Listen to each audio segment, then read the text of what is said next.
कृष्ण, जय श्री राधे। आज अपरा एकादशी की सभी को हार्दिक शुभकामनाएं। सभी खुश होंगे, स्वस्थ होंगे, मस्त होंगे। चर्चा करते हैं थोड़ी सी तुलसी मैया की पूजा के बारे में। क्या एकादशी के दिन तुलसी मैया की पूजा करनी चाहिए? हाँ, जरूर करनी चाहिए पूजा। जल नहीं दे सकते हैं हम तुलसी मैया को, लेकिन तुलसी माता के सामने हम दीपक जरूर जलाएँ। माता रानी की हम परिक्रमा जरूर करें। परिक्रमा देने से हमें बहुत अधिक फल की प्राप्ति होती है। हम सुबह अच्छे से शुभ मुहूर्त में समय पर उठ करके हम अपना स्नान ध्यान आदि करके कथा जरूर करें। कथा करें, संकल्प लेके आज हमने एकादशी का व्रत किया है और हम भली भांति इस व्रत को अच्छे से पूर्ण करेंगे। जो व्रत कर रहे हैं और जो नहीं भी कर रहे हैं, पूजा सभी को करनी चाहिए। एकादशी के व्रत के दिन अधिक फल की प्राप्ति होती है। किसी भी पेड़ पौधे में हमें पीपल की परिक्रमा जरूर करनी चाहिए। पीपल जो है वो विष्णु भगवान का ही माने जाते हैं। भगवान ने बोला है, विष्णु भगवान ने, मेरा स्वरूप है पीपल का रूप। तो पीपल की पूजा अवश्य करनी चाहिए। पीपल में जल देना चाहिए। एकादशी के दिन पीपल में जल दे सकते हैं। तुलसी मैया को जल नहीं देना है। तुलसी मैया के सामने हमें दीपक ही जलाना है। पीपल को हम जल देंगे और एक दीपक जरूर जलाएंगे। तो हमें एकादशी की कथा करनी है। कथा करने के बाद सूर्य भगवान को अर्घ्य देना है। अर्घ्य देने के बाद हमें चाय वगैरह जो भी हम देते हैं वो लेना है। हमें एकादशी के दिन अन्न नहीं लेना है। एकादशी के व्रत करने वालों को अन्न का दोष है। और एक मान्यता ये भी है कि हमें पशु पक्षियों को क्या हमें अन्न देना चाहिए? नहीं, पशु पक्षियों को हम अन्न रोटी दे सकते हैं। हमें गाय को और कुत्ते को रोटी देनी चाहिए। उनको हमें जल भी देना चाहिए। हाँ, मनुष्य जो व्रत करने वाले हैं, मनुष्य के लिए अन्न दुर्लभ है।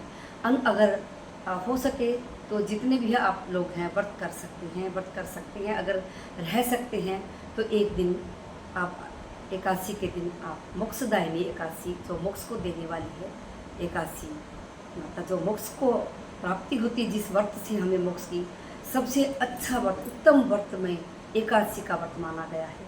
तो अधिक से अधिक मात्रा में इस व्रत को करना चाहिए, सभी को करना चाहिए। मैं ये सोचती हूँ।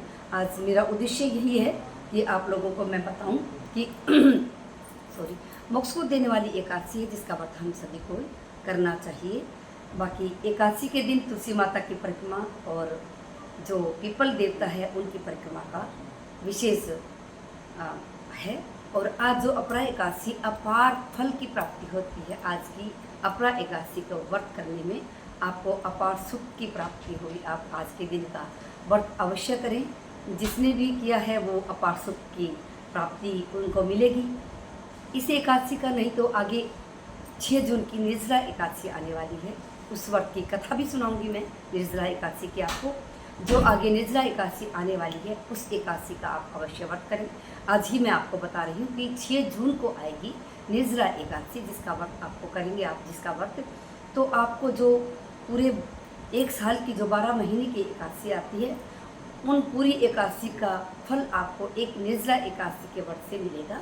तो आपको मैंने बहुत पहले ही बता दिया है। आप जो भी वीडियो देखेंगे मेरी, उनको सभी को ही ये समझना है कि हमें व्रत करना है। हमें पूरे एक साल की जो एकादशी है उनका फल मिलेगा एक एकादशी को करने से, जो 6 जून को आने वाली है निर्जला एकादशी। इन्हीं बातों के साथ आज का ये ब्लॉग मैं यहीं पर ख़त्म करती हूँ। और आप सभी को जय श्री कृष्णा, जय श्री राधे। ओम नमो भगवते वासुदेवाय की एक माला आप अवश्य करें। ये ओम नमो भगवते वासुदेवाय आप अगर नहीं बोल सकते हैं तो आप राम नाम की एक माला अवश्य करें। आज के दिन एकादशी के दिन, जब आज अपरा एकादशी है, अगली एकादशी भी जब आएगी, जो भी एकादशी होती है, हमें भजन कीर्तन अवश्य करना चाहिए। जितनी देर तक भी हम रात को जाग सकते हैं जागे और भजन कीर्तन अवश्य करें। 11 बजे तक, 12 बजे तक, जितने बजे तक भी हमारा बन पड़ता है एकादशी का कीर्तन अवश्य करें। एकादशी का भजन जरूर अपने घर में गुनगुनाएं। अगर आपको खुद को नहीं आता है तो यूट्यूब पर बहुत से भजन एकादशी माता के हैं, उनको आप लगा करके सुन सकते हैं। कई लोगों को ये सब भजन कीर्तन नहीं आता है तो कोई दिक्कत नहीं है। आप यूट्यूब पर भी बैठ करके अपने घर में नेगेटिविटी ख़त्म होती है, घर की पॉजिटिविटी आती है। तो आप अवश्य ही एकादशी के दिन ये कार्य अवश्य करें। इन्हीं बातों के साथ आज की ये ब्लॉग में यहीं पर ख़त्म करती हूँ। कामना करती हूँ कि आप सभी को मेरी बातें अच्छी लगी होगी। कमेंट में अवश्य बताएं आप लोगों को कितनी जानकारी मिली। अच्छी जानकारी मिली हो तो कमेंट में ज़रूर मुझे एक बार कमेंट करें। जय श्री कृष्णा, जय श्री राधे। ओम नमो भगवते वासुदेवाय।